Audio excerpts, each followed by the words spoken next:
ये बद्री माफिया राजस्थान का, जो अपने आप को बहुत बड़ा समझता था, राजस्थान के बद्री माफिया ने कहा कि कांग्रेस बीजेपी मेरी जेब में है, मेरा विरोध कोई नहीं कर सकता। मैंने विरोध भी किया, उसके घर के ताला लगवा दिया, ईडी की रेड हुई, भाग गया वहां से राजस्थान से। मेरी अब ये तो आप जानते हो, सारी बातें आज नहीं आ कहेंगे, कई तरह के पॉलिटिकल समीकरण होते हैं, लेकिन जिसका हाथ पकड़ा उसका हाथ बीच में नहीं छोड़ा, और जिसका पीछा किया उसे दिन में तारे दिखा दी राजस्थान को। और नहीं मानो तो वसुंधरा जी खाली बैठी है, एक बार पूछ लेना उनको जाके हनुमान जी क्या। अब तो खुद ही फोन करके कह रही मैं तो जाटों की बहू हूँ, जाटों की बहू हूँ। तो कह रहे मैं तो सतरानी हूँ, मैं फलाना हूँ, मैं ढिमका हूँ, नाम ही लेती थी जाट का बेचारे का।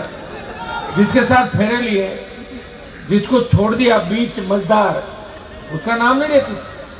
वसुंधरा राजेश सिंधिया मैं तलवार लेकर मैं सतरानी हूँ।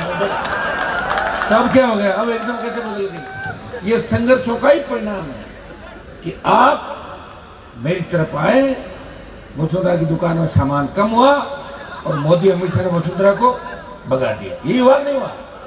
मैं भी वसुंधरा के साथ घूमता, मजे लेता, मेरे लोगों ने तो खत्म कर लिया हमारा जीवन। वसुंधरा से लड़ा, उसको भगाया, गहलोत से लड़ाई लड़ी, तमाम पार्टियों से लड़के अपराधियों से लड़ाई लड़ी, और काजल की कोठरी में रहते हुए कोई आरोप नहीं लगा।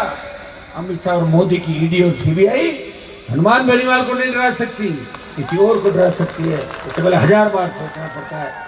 जब मैं लोकसभा से आया था, लास्ट दिन आपने देखा होगा, घुसपैठी घुस गए थे, उनको कैसा ठोका, देखा नहीं देखा आप लोगों ने? मैंने क्या, कौन मेरा देश में कोविड आया, उस कोविड के लिए जिम्मेदार कौन था? जिम्मेदार थे नरेंद्र मोदी। वो क्यों थे? वो इसलिए थे कि जब पहला कोविड का पेशेंट पकड़ा, उसको भर्ती कराया केरल के अंदर, उसके बाद 3 महीने तक लोकसभा चलाई। हमने कहा साहब कोविड आ रहा है, आप इंटरनेशनल फ्लाइटों पर रोक लगाओ, कोविड के पेशेंट यहाँ आ जाएंगे तो सारा सत्यानाश हो जाएगा देश और प्रदेश का। राजनीति करते रहे, लोकसभा चलाई, हम सबको वहां बिठाया और सबको कोविड कराया, एमपीओ को भी। मरते मरते बचे हमारे जैसे, कितने लोग मरते और कितने लोग चले गए। 1 दर्जन से ज्यादा मंत्री और सांसद चले गए। कोई व्यक्ति मुझे कह रहा था कि आपने 20 साल लड़के क्या कर दिया? मैंने कहा मैंने ये कर दिया, 3000 फर्जी नेताओं को नेता बनने से रोक दिया। 3000 फर्जी नेताओं, नहीं तो इतना जगह जगह होता है, हर दिक्कत करता था बहुत। वो वही रोकता रहा, आगे बढ़ता रहा, रोकता रहा, बढ़ता, और सबको मौका दिया।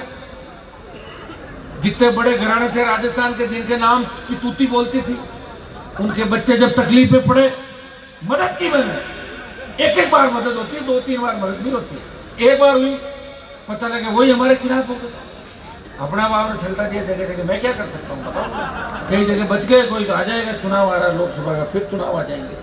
मैं मेरी दिशा में चल रहा हूँ, मुझे कोई नहीं छेड़ता, मैं उसको कभी नहीं छेड़ता, और मुझे कोई बार बार छेड़ता है तो निश्चित रूप से उसका पीछा करता हूँ। देश की किसी